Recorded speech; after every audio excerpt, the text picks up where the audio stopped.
like a Hellcat.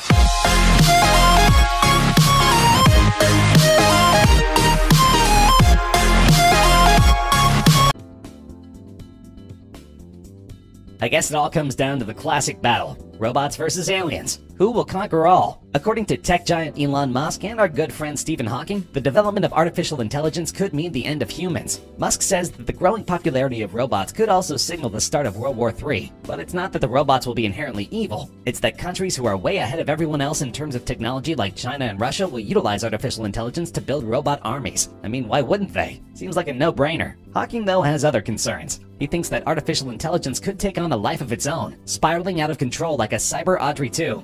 Either way, it doesn't seem like robots are going to be a good addition to Earth. I know, Earth to Captain Climate Change. We've all heard about the dangers of global warming, but it seems that people are talking about it more and more as the years go by. It's not something we joke about anymore. It's serious, and there's never been more heavily funded. We've all seen the sad polar bear floating on a slowly melting iceberg, but these warnings of climate change are starting to feel like a reality. The last couple of years or so have shown us some strange weather patterns. Snow in Arizona, as well as the hottest May the continental US has experienced since America has started keeping records. According to the World Bank report, a warming of about 4 to 6 degrees Celsius is to be expected.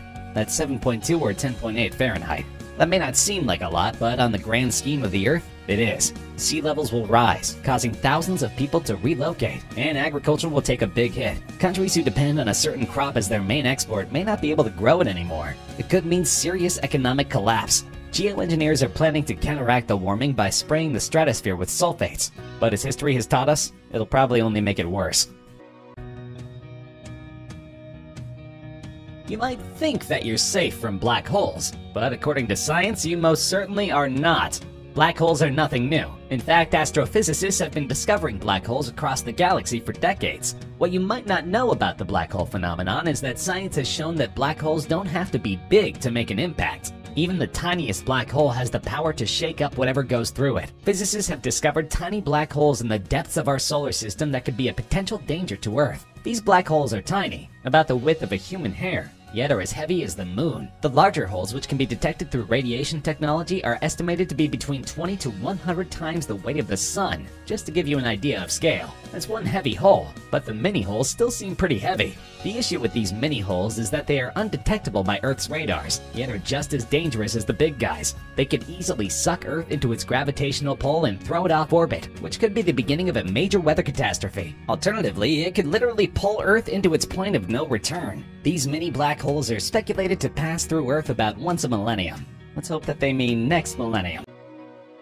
You might see the idea of nuclear war as belonging in the movies or the fantasies of Kim Jong-un, but it's not as unlikely as you might think.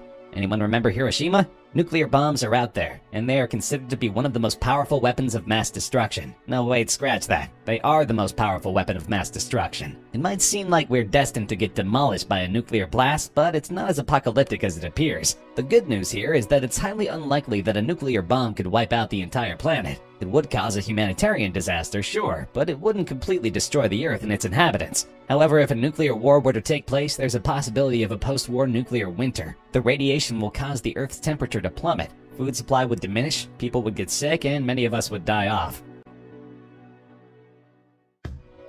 Have you ever played the board game Pandemic? It gets pretty intense pretty quickly. Once a virus is released, it can take over the whole planet if the medical system isn't on their game. We haven't had a big health scare in a while, not since the AIDS epidemic of the 1980s, so you might think that the medical system is doing its job. Let's not forget, though, that the AIDS epidemic happened when there were computers. It wasn't that long ago, so what's stopping it from happening again? On the one side, medicine has advanced exponentially since the days of epidemic diseases like the plague and scarlet fever. People don't die from viral-related ailments anymore. It's just not common in the first world. However, transportation has also become more advanced. People can travel to foreign countries and potentially pick up a bug they've never been exposed to before and expose people in their home country. This is exactly how a pandemic begins. Though it's doubtful that a virus or infection can kill off the entire planet, it might be able to kill off most of the planet, leaving only the ones with immunity to rebuild a new world. They say that the dinosaurs were killed off way back in the Cretaceous era by a giant asteroid that hit the Earth. I'm kinda hazy on the details of how the entire species was actually wiped out, but who's to say that this exact same apocalyptic scenario couldn't happen in our own backyards? The good news is that our planet has a state-of-the-art asteroid tracking system, courtesy of NASA. They're constantly tracking asteroids and comets, and if and when the big one is ever on track for Earth, they would find a way to deflect it. Right now, the plan is to smash a spaceship into it to force it off its path. Hopefully, when the asteroid actually comes, they'll have some better, more refined ideas. I'm sure you've heard throughout your life that the sun is going to eventually die in 4 to 5 billion years, and you probably paid no worry for it because, well, you're not going to be around for that. That might be true, but for the people of the future, it's going to be a downright catastrophe when that eventually happens. In fact, they probably won't even have time to scream. The heat of the explosion will vaporize the Earth, frying us into a million little pieces. The Earth will be vaporized in a snap, and so will the humans, right before their own eyes, which will be vaporized too. To make you just a little uncomfortable with your own mortality, the sun is actually dying a slow, gassy death as we speak. Our sun is mostly made of hydrogen, but when the hydrogen atoms fuse with each other, they become helium. And once the last 2 hydrogen atoms bond, the sun will be pure helium and will die. What a way to go. When the sun dies, it will expand into a red giant, destroying Mercury, Venus, and the Earth in its path. Hopefully the humans of the future will be on Mars when that happens. Seriously, if you're unsure about anything these days, just blame aliens. Wonder how the world's gonna end? It's probably aliens. Sightings are becoming more and more common, and everyone seems to know someone who has claimed to see an alien spaceship. It's no longer taboo to say that you believe in the green men from another galaxy. In fact, the New York Post recently reported that 50% of people believe that aliens exist. That's way more than I would have thought. Even Stephen Hawking has said that if we were ever contacted by aliens, we should be wary of answering back. Remember what happened when Americans stumbled upon Native American tribes? Yeah, not so friendly. I'm sure you've heard of the term solar flares, but I bet you any money you don't know exactly what they are. In a nutshell, solar flares are enormous magnetic outbursts from the sun that bombard Earth with a torrent of high-speed subatomic particles. Got it? Think of them as bursts of fire from the sun, blasting into Earth's hemisphere. Solar flares are actually quite normal, and are the reason why stars flicker, but too much solar activity might signify that the Earth might be in trouble. According to Bradley Schaefer of Yale University, a superflare is always a possibility, which is 100 million times more powerful than a regular old solar flare. In fact, he goes on to say that a superflare could fry the Earth in a matter of hours, and in turn disintegrate the ozone layer. That's bad news for everyone on Earth. Although it's been confirmed that our sun doesn't engage in excessive solar activity, there is yet to be an answer on why solar flares happen at all. For all we know, our sun might get to a certain age where it starts flaring all over the place, and then we'll be in very hot water.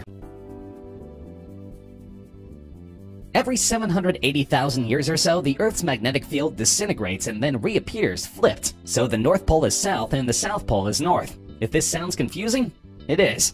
All you really need to know is that the magnetic field around the Earth is responsible for deflecting particle storms as well as cosmic rays from the sun. If and when the field rebuilds itself, we could experience some pretty tragic weather. Also, animals depend on the energy of the poles for migration. Instead of going south for the winter, geese could be flying north. Who knows what kinds of effects this would have on our infrastructure? So there you have it. 10 scarily realistic ways the world could end. We hope you enjoyed the video and try not to worry too much. For all we know, you'll be gone before the mass apocalypse happens. Hopefully. No cut.